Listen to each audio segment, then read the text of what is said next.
transfer news, and although deadline day is still 2 months away, it's already heating up, dominating the headlines of potential moves for 3 Brazilian forwards. For more on that, you can see we're joined by Mark McAdam now. Breaking news this morning, I believe Tottenham have agreed a deal with Everton to sign Richarlison. When might this go through?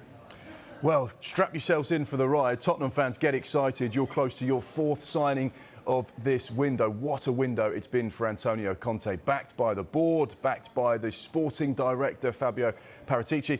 This is another hugely exciting deal for Tottenham. Richarlison, the Everton man, the 25-year-old Brazilian striker. What do we know? Late last night, a deal was agreed between Tottenham and Everton. We're expecting the medical to happen in the next few days in Brazil. The initial offer, which was rejected by Everton, was £40 million. Daniel Levy went back to the table and said, how about 60? And Everton reluctantly accepted. So the deal for Richarlison is for £60 million. Of course, he joined for £40 million from Watford back in the summer of 2018. And whilst at Everton, he's got 53 goals in all competitions in 150 appearances. But Tottenham making moves in the transfer window once again, and they are going to be getting their man. I just want to point out one really interesting snippet as well, which comes from my colleague Michael Bridge. Exactly 1 year ago today, they appointed Nuno Espirito Santo as the new Spurs boss. Today, they have signed a man who was born in the state of Espirito Santo, Richarlison. Imagine how much that club has moved on since appointing Nuno to where they are today. Remarkable situation, remarkable player, and once again, Tottenham getting someone that's been on their list throughout the course of this summer. Yeah, very cleverly done. I like that. Now, all Michael Bridge, I'm afraid. I can't take any credit for that. Doesn't get credit for much, but we'll give him it today. Another deal could be announced in North London today, couldn't it? Yes, Gabriel Jesus, from the white half of North London to the red half. We know that he's gone through his medical, he's completed all the formalities and all the paperwork, and it's just a case of being confirmed by the football club. Now, this is where we all have our eyes on the social media of Arsenal's media team, just to see how they're going to announce this new signing. We know the deal is £45 million.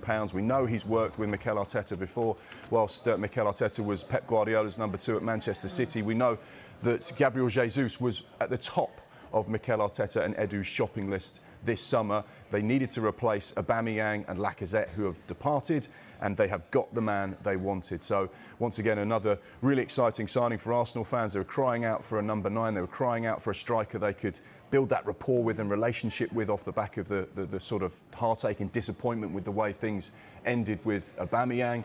And they've got their man, the 25-year-old, another Brazilian international, like you say. Huge experience on the biggest stage.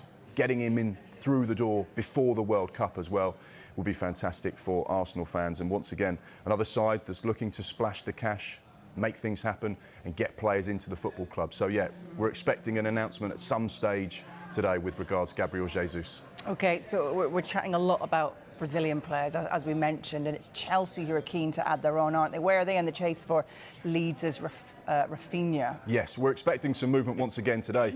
It was quiet yesterday. We had the hijinks and the hullabaloo and the excitement on Tuesday night, where suddenly everyone became aware that the player, Raphinha, who everyone thought was going to be heading to Arsenal, suddenly it wasn't going to be Arsenal. It was Chelsea, and it was Todd Boehly that was leading negotiations to try and get Raphinha from Leeds. This is not a situation that Leeds are completely, unprepared for. They turned down offers for Raphinha in January. There's been a loss of interest in him for almost the whole entire time he's been at Leeds. So they were always planning and preparing for this situation. They had some interest at the start of the window from a number of Premier League clubs. But as things stand, it's Chelsea that are in the driving seat with regards to this deal. We're still waiting on some of the facts and figures to come out. But again, we're expecting some more movement today. Mark, for now, thank you very much indeed. You can keep on top of all the latest news from the transfer market by scanning that QR code with your phone. The link will take you to the Transfer Centre blog on the Sky Sports app.